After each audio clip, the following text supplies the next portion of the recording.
So you can see that one of my students made a cardinal, a couple of cardinals, and then added even nests and things like that. So I'm going to show you a really simple way to make a cardinal, and then you can make this cardinal into all sorts of different kinds of birds. So I've got a nice new sheet of paper. My other paper's on the drying rack. I'm using red, and I'm going to start with the shape of the wing. So this cardinal looks like it's landing, so I know that it's got a wing that might be up. So I'm going to start with the letter U. And then I'm going to top that letter U with what looks like an A. That's a teardrop shape. Once I've got my teardrop shape, I'm just going to fill it in all red because I know that cardinals are all red. The male cardinals are. The females are a little bit of a different kind of red, not quite as bright. And then I know that I need to make a half of a circle.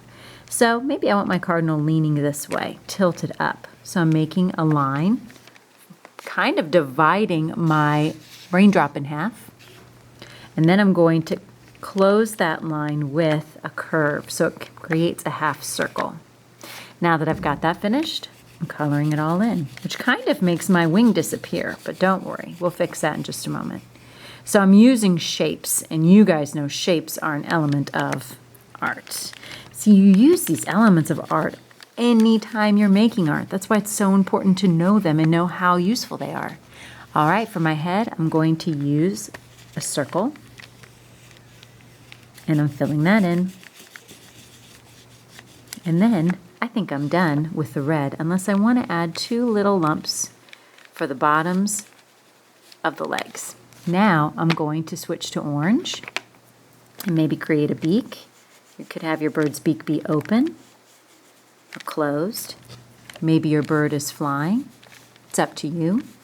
When you add it to your artwork, you can always add it so it's on a tree branch. So you might want to think about what you want your bird to be doing before you start drawing these things. And what really makes a cardinal unique is its unique marking. One thing that's significant about a cardinal is they have a little bit of kind of like a bird mohawk, which is really cool that a bird would have a mohawk. All right. They also kind of look like they're wearing a mask. And I think I'll color a circle right there, which will be where the eye is. Now, I'm just going to outline everything.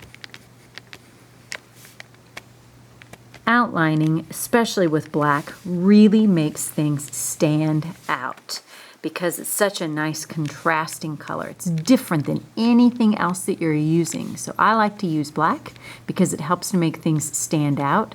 I also like to use it last. I forgot my tail feather. The reason I use it last is because black oil pastel, it likes to smear. I drew 2 lines that came away, and then I drew a letter V. Black oil pastel smears so much that I always use it last, and I always make sure never to wipe my paper. I don't want to smear. I'm going to add a little bit of white right there to show the reflection in the eye, and my cardinal's done. Now think about it. You could have a wing down. You could have this tilted this way, so maybe the bird is resting. You could have another cardinal here, so maybe they're talking to each other, or smaller cardinals for babies.